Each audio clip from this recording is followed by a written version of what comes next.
নমস্কার বন্ধুরা, বেঙ্গলি সিনে টেলিগসিপে আপনাদের স্বাগত। আশা করি সবাই খুব ভালো আছেন, সুস্থ আছেন। লোকসভা ভোটের ব্যস্ততা, তার ওপর সৃজিত মুখোপাধ্যায়ের নতুন ছবির শুটিং, সব মিলিয়ে নতুন বউ শ্রীময়ীকে সময় দিতে পারেননি কাঞ্চন। যদিও শ্রীময়ী নিজের শুটিং থেকে ফাঁক ফোকর পেলেই পরিবারের সঙ্গে এদিক ওদিক বেরিয়ে পড়তেন, কিন্তু কাঞ্চনের সঙ্গে বিয়ের পর কোথাও সেভাবে ঘুরতে যেতে পারেননি। তাই কাঞ্চনের ব্যস্ততা কমতেই রোজকার জীবন থেকে হঠাৎই উধাও হলেন তারা। তবে কি এবার হানিমুনে গেলেন তারা? না, এটাকে ঠিক মধুচন্দ্রিমা বলা যাবে না, কারণ শ্রীময়ী কাঞ্চনের সঙ্গে রয়েছেন বন্ধু বান্ধব ও পরিবারের লোকজন। কাঞ্চন ও শ্রীময়ী দুজনেই শুটিং থেকে ছুটি পেয়ে তাজপুরে চলে এসেছেন সময় কাটাতে। আর সেখানেই চাঁদের আলোয় একান্তে ছবি দিলেন তারকা দম্পতি। পিছনে সমুদ্র, সামনে কাঞ্চন শ্রীময়ী, চাঁদের আলোয় প্রেমের জোয়ারে ভাসছেন তারা। সাদা কুর্তা আর জিন্সে ঝকঝকে কাঞ্চন, শ্রীময়ী হালকা নীলচে ড্রেস বেছে নিয়েছেন। এই ছবি পোস্ট করে শ্রীময়ী লিখেছেন, চাঁদনি রাতে তোমার সাথে। কিছুদিন আগেই শ্রীময়ী অভিযোগের সুরে জানিয়েছিলেন যে কাঞ্চন এখন প্রচণ্ড ব্যস্ত, বউকে নিয়ে কোথাও যাওয়ার তার সময় নেই।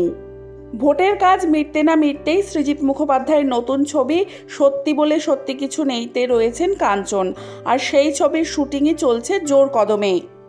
এমনকি প্রথম জামাই ষষ্ঠীতেও কাঞ্চন তার শ্বশুরবাড়িতে শুটিং সেরে রাতে ফিরেছিলেন। এক সংবাদ মাধ্যমের কাছে শ্রীময়ী জানান যে 1 বছর পর কাঞ্চন তাকে নিয়ে ঘুরতে এলেন। অবশ্য কাঞ্চন এখানে এক ঢিলে 2 পাখি মারবেন। সৃজিতের সিনেমার দলবলও এসেছে তাজপুরে, এখানেই নতুন ছবির কিছুটা শুটিং হবে। সৃজিত তার দলবল নিয়ে একটি রিসর্টে উঠেছেন, কাঞ্চন সপরিবারে অন্য রিসর্টে। শ্রীময়ী সপরিবারে কলকাতায় ফিরে আসলেও কাঞ্চনকে থেকে যেতে হবে শুটিংয়ের জন্যে।